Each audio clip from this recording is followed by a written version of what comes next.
Hello student, स्वागत है एक बार आपका फिर से हमारे इस वीडियो में। आज के इस वीडियो में हम लोग सीखेंगे नेचर ऑफ रूट्स के बारे में। जी हाँ, क्लास 10 मैथ एनसीईआरटी का एक चैप्टर है क्वाड्रेटिक इक्वेशन, जो कि चैप्टर नंबर 4 है। उसमें हम लोग को पढ़ना है नेचर ऑफ रूट्स के बारे में। जी हाँ, और साथ ही साथ उसमें हम लोग क्वाड्रेटिक फार्मूला भी सीखेंगे और साथ ही साथ हम लोग कुछ क्वेश्चंस भी करके देखेंगे कि हम लोग नेचर ऑफ रूट्स कैसे निकालते हैं। तो चलिए स्टार्ट करते हैं वीडियो को बिना देर किए। क्वाड्रेटिक इक्वेशन का जो मैंने जनरल फॉर्म बताया था वो फॉर्म याद होना चाहिए। जनरल फॉर्म क्या था भाई? ax square plus bx plus c is equal to 0। ये फॉर्म तो सभी को याद होगा। इसको हम लोग क्वाड्रेटिक पॉलिनोमियल के समय भी किए थे। पॉलिनोमियल में बस डिफरेंस क्या था, इज इक्वल टू 0 नहीं था। ठीक है, ax square plus bx plus c तक ही था, लेकिन इक्वेशन में जैसे हम लोग इक्वल टू 0 लगा दिया तो ये इक्वेशन बन गया। तो ये हम लोग का क्वाड्रेटिक इक्वेशन का जनरल फॉर्म है। तो इसी जनरल फॉर्म से हम लोग क्या करते हैं, डिस्क्रिमिनेंट निकालते हैं। तो डिस्क्रिमिनेंट को हम लोग कैपिटल डी से डिनोट करते हैं। इसके लिए फॉर्मूला क्या होता है, ये होता है बी स्क्वायर माइनस 4ac। जी हाँ, क्या होता है, बी स्क्वायर माइनस 4ac। ये आप लोग को बहुत ही अच्छे से याद कर लेना है, क्योंकि इस तरह का जो क्वेश्चन है हम लोग मतलब इस तरह का जो हम लोग को डी निकालना होगा और ये हर एक क्वेश्चन में निकालना होगा। इसलिए ये फॉर्मूला आपको याद रखना है। ये बी क्या है, एक्स का कोफिशिएंट को बी बोलेंगे। फिर 4 तो कांस्टेंट नंबर है भाई। ए क्या है, एक्स स्क्वायर का कोफिशिएंट को ए बोलेंगे। और यहाँ पे जो सी कांस्टेंट टर्म दिया रहता है इक्वेशन में, वो सी है। ठीक है, तो ये आप लोग का क्लियर हो जाना चाहिए। अब इसमें क्या है, हम लोग को नेचर ऑफ रूट कैसे पता चलेगा कि क्या होगा, जब जैसे हम लोग इसको डी निकालेंगे, सोल्व करेंगे, तो सोल्व करने से डी जो है 3 तरीके से आ सकता है। ठीक है, 3 तरीके से क्या आएगा, या तो डी 0 से बड़ा हो जाए, पॉजिटिव नंबर आ जाए। भाई 0 से बड़ा मतलब क्या, पॉजिटिव में आ जाए। ठीक है, तो डी 0 से बड़ा मतलब पॉजिटिव आ जाए। दूसरा क्या हो सकता है, डी जो है वो 0 के बराबर हो जाए। जैसे हम लोग डी निकालेंगे, क्या हो सकता है, 0 के बराबर हो सकता है। और तीसरा चीज क्या हो सकता है, जल्दी से आप बताइए क्या हो सकता है, डी 0 से छोटा हो सकता है। ठीक है, तो ये 3 ही चीज आ सकता है। जैसे हम लोग डी निकालेंगे, ये 3 ही चीज आएगा, या तो 0 से बड़ा, या 0 के बराबर, या फिर क्या, 0 से छोटा। ठीक है, तो जब 0 से बड़ा आएगा तो क्या होगा, real and distinct roots exist. ठीक है, मतलब क्या, डी जब 0 से बड़ा होगा तो रियल और डिस्टिंक्ट रूट एग्जिस्ट करेगा। मतलब रियल भी रूट, मतलब रूट जो है वो रियल भी होगा और साथ ही साथ डिस्टिंक्ट होगा, मतलब अलग अलग रूट्स आएंगे। जैसे हम लोग बहुत सारे क्वेश्चन में सोल्व करते थे, क्या आता था, हर एक क्वेश्चन में तो हम लोग जब भी सोल्व किए हैं, एक्स का वैल्यू क्वाड्रेटिक इक्वेशन में 2 वैल्यू आता है ना भाई। डिग्री इसका 2 है तो 2 वैल्यू आएगा। 2 वैल्यू दोनों क्या होता है, अधिकतर केस में अलग अलग आता था, लेकिन कभी कभी इक्वल भी आता था। तो इक्वल आने वाला कौन सा कंडीशन है, ये दूसरा वाला। ठीक है, इसमें क्या होगा, real and equal root exist. ठीक है, जब भी इक्वल आएगा मतलब वो डी इज इक्वल टू क्या है, 0। Real and equal roots exist. ठीक है, यहां पे एस टी होता, राइट, रियल रूट एग्जिस्ट।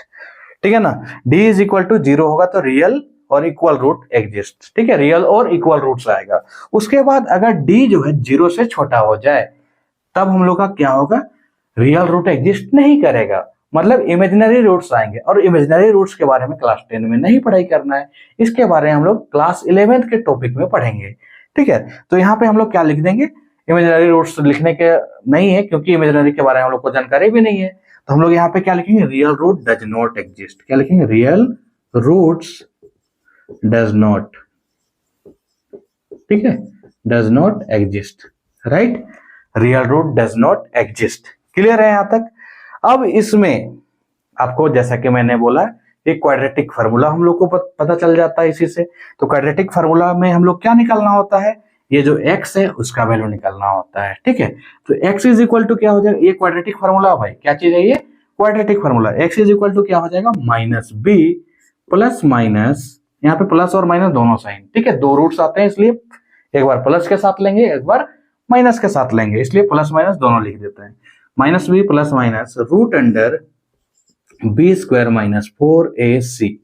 ठीक है, बाय में 2a। जी हाँ, इसको आप लोग को याद रखना है। थोड़ा सा आप लोग को लग रहा होगा कॉम्प्लिकेटेड, बट क्या करें, याद तो रखना ही पड़ेगा भाई। ठीक है, इसको हम लोग एक तरीके से और लिख सकते हैं, कैसे? x इज इक्वल टू, आप लोग के लिए थोड़ा सा सिंपल इसको बना के लिख देता हूं, plus minus root under b square minus 4ac को क्या लिखेंगे हम लोग? देखिए किसका वैल्यू है, d का। देख लीजिए बी स्क्वायर माइनस 4ac किसका वैल्यू होता है, d का। तो ये रूट अंडर क्या आ जाएगा आपका, d आ जाएगा। ठीक है, बाय में 2a। अब तो याद हो सकता है आराम से। ठीक है, d का वैल्यू अलग से याद कर लीजिएगा, बी स्क्वायर माइनस 4ac। अब यहाँ पे minus b plus minus root under D by 2a। अब तो सिंपल हो गया, अब तो याद कर लोगे। ठीक है, तो इतना सी जानने के बाद आइए हम लोग देखते हैं एक क्वेश्चन बना के कि हम लोग नेचर ऑफ रूट्स कैसे निकालेंगे। और चलिए, मैंने एक क्वेश्चन बोला था, यहाँ पे मैंने 2 क्वेश्चन लिख दिया। चलिए सीखते हैं दोनों का दोनों क्वेश्चन को। ठीक है, सबसे पहले यहाँ पे आप लोग को इक्वेशन दिया हुआ है, आपको सबसे पहले क्या निकालना है, डी निकालना है। डी का फॉर्मूला क्या था, बी स्क्वायर माइनस 4ac। ठीक है, यहाँ पे b का मतलब क्या है, -3, तो -3 का स्क्वायर कर दीजिए, फिर -4, a के जगह क्या है 2। ठीक है, उसके बाद c के जगह क्या है 5। ठीक है ना, -3 का स्क्वायर क्या होगा 9, फिर -4 2 जा 8, 8 5 जा 40। ठीक है, तो ये आपका कितना आ गया भाई, माइनस में 31। ठीक है, जैसा कि मैंने बोला था अभी जस्ट थोड़ा देर पहले, अगर d नेगेटिव होता है तो रियल रूट एग्जिस्ट नहीं करेगा। तो यहाँ पे हम लोग लिखेंगे since d is smaller than 0। ठीक है, d is smaller than 0, therefore real roots does not exist. ठीक है, डज नॉट एग्जिस्ट। ठीक है, real root does not exist मतलब एग्जिस्ट नहीं करेगा। ठीक है, इसीलिए मैंने यहाँ पे छोटा सा जगह लिया था, आप लोग को समझना चाहिए था कि ये real root does not exist वाला ही केस होगा। ठीक है, अब चलिए ये क्वेश्चन एक देख लेते हैं हम लोग। यहाँ पे भी डी निकालेंगे। सबसे पहले क्या हो जाएगा, B square minus 4ac formula है, लिख लीजिए। बी की जगह क्या है, -4√3। क्या है, -4√3, इसका होल स्क्वायर करेंगे, फिर माइनस है 4, ए के जगह पे क्या है 3, सी के जगह पे क्या है 4। ठीक है, अब देखिए यहाँ पे क्या हो जाएगा, माइनस का स्क्वायर तो ऑटोमेटिक प्लस हो जाता है।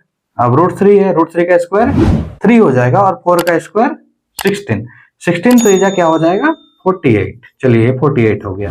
अब यहाँ पे क्या हो रहा है, 4 4 जा 16 हो जा रहा है, 16 त्रिज्या क्या आ जाएगा आपका 48। लो भाई, इसमें 48 माइनस 48 क्या हो गया, 0 हो गया। अब d जब 0 आता है तो क्या होता है, रियल रूट होता है, लेकिन कैसा, इक्वल वाला। कैसा होता है, इक्वल। तो हम लोग क्या लिखेंगे, d इज इक्वल टू 0। यहां लिखेंगे since d is equal to 0 therefore real and equal roots exist. Right, real and equal root exist. Clear है। अब हम लोग को x का वैल्यू निकालना पड़ेगा। कैसे निकालेंगे, यहां लिखेंगे by using quadratic formula. By using quadratic formula. ठीक है, क्वाड्रेटिक फार्मूला क्या है, छोटा वाला जो फार्मूला था वो लिखेंगे, x is equal to -b plus minus root under d by में 2a। ठीक है, माइनस b के जगह क्या है भाई, -4√3, वही लिखिए। क्या लिखिएगा, -4√3, फिर plus minus root under D के जगह क्या लिखिएगा 0। जी हाँ, पहले हम लोगों ने डी का वैल्यू निकाल लिया, इसलिए डायरेक्ट वहां पे छोटा वाला फॉर्मूला लगा है। डी इज इक्वल टू कितना 0, तो वही 0 बैठा दिए। बाय में 2, ए के जगह कितना है भाई 3 है, देख दिख रहा है ना, ए के बराबर क्या है 3 है। हाँ, 3 लिख दीजिए, माइनस माइनस क्या हो गया, प्लस हो गया। तो यहाँ पे आपका क्या हो जाएगा 4√3। यहाँ पे एक बार आप प्लस माइनस √0 का मतलब क्या होगा 0, और बाय में 3 2 जा 6। अब आप क्या करिए, एक बार 4√3 प्लस 0 बाय में 6, और दूसरा बार में क्या 4√3 माइनस 0 बाय में 6, यही होगा ना। अब यहाँ पे 4√3 प्लस 0 क्या होगा 4√3 बाय में 6। अब ये कट जाएगा, 2 3 जा 6, 2 2 जा 4। अब ये 3 जो है इस √3 से कट जाएगा, तो क्या हो जाएगा यहाँ पे √3, और ये √3 कट गया, तो क्या आ गया 2/√3। तो सेम एज इट इज इसको भी कट करने से क्या आएगा, 4√3/6 को जैसे हम लोग कट करेंगे तो सेम यही चीज आएगा, क्योंकि सेम चीज है। ठीक है, तो 2√3 फिर से आ गया, तो ये आपका आंसर हो जाएगा। ठीक है, तो इस तरीके से हम लोग सोल्व करते हैं। एक क्वेश्चन चलिए और देख ही लेते हैं, जिसमें हम लोग का केस कैसा हो, जिसमें डिस्टिंक्ट रूट हो। ठीक है, वो वाला केस भी देख ही लेते हैं लगे हाथ। चलिए क्वेश्चन को सोल्व करने से पहले अगर अभी तक आप इस वीडियो में बने हुए तो वीडियो को लाइक कर दो भाई, और हाँ चैनल को सब्सक्राइब करना ना भूलें, क्योंकि इस तरह का वीडियो मैं और भी लेके आऊंगा जिससे कि आप लोग का जो पढ़ाई है वो इजी तरीके से होते चला जाए। ठीक है, तो चैनल को सब्सक्राइब करना ना भूलें, साथ ही साथ बेल आइकन भी जरूर से जरूर प्रेस कर ले ताकि सबसे पहले नोटिफिकेशन आपको मिल जाए। चलिए इस क्वेश्चन को सोल्व करते हैं। सबसे पहला क्या है, डी निकालना है। डी इज इक्वल टू क्या होता है, B square minus 4ac, right. अब क्या करना है, यहाँ पे बी क्या है -6, तो -6 का स्क्वायर लिखिए, -4, ए के जगह पे क्या है 2 लिखिए, सी की जगह पे क्या है 3 वो भी लिख दीजिए। -6 का स्क्वायर क्या हो जाएगा 36, क्या माइनस का स्क्वायर पॉजिटिव हो जाता है, फिर यहाँ पे माइनस रह गया, 4 2 जा 8, 8 3 जा 24। ठीक है, अब 36 माइनस 24 करेंगे तो आपका आएगा 12। जी हाँ, क्या आ गया आपका 12 आ गया। ठीक है, अब डी का वैल्यू आपका 0 से बड़ा आया कि छोटा आया कि बराबर आया, जी हाँ 0 से बड़ा आ गया। ठीक है, तो यहाँ पे हम लोग लिखेंगे since D is greater than 0, ठीक है, therefore real and distinct roots exist.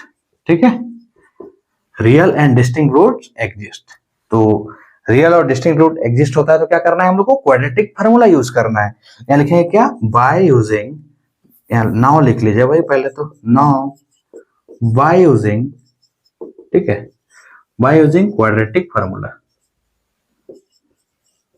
ठीक है, क्वाड्रेटिक फार्मूला, क्वाड्रेटिक फार्मूला क्या है आप लोग को याद होगा, x बराबर क्या -b plus minus root under D by 2a।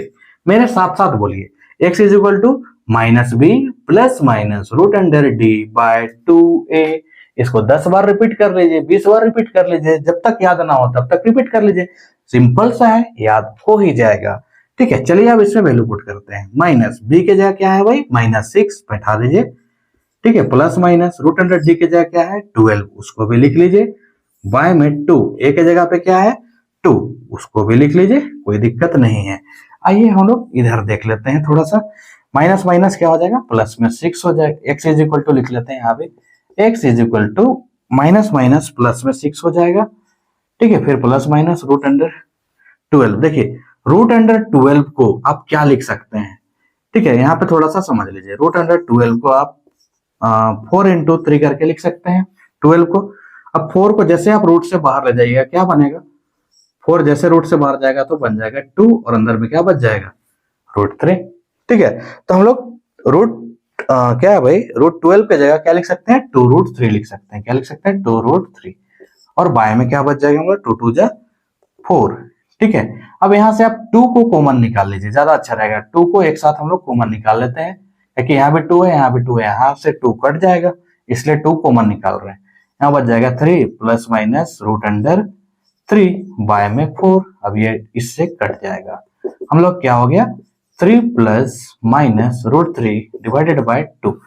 ठीक है, तो एक बार आप क्या करिएगा 3 प्लस √3 बाय 2 लिखिएगा, x इज इक्वल टू, और दूसरी बार में क्या लिखिएगा x is equal to 3 minus √3 by में 2।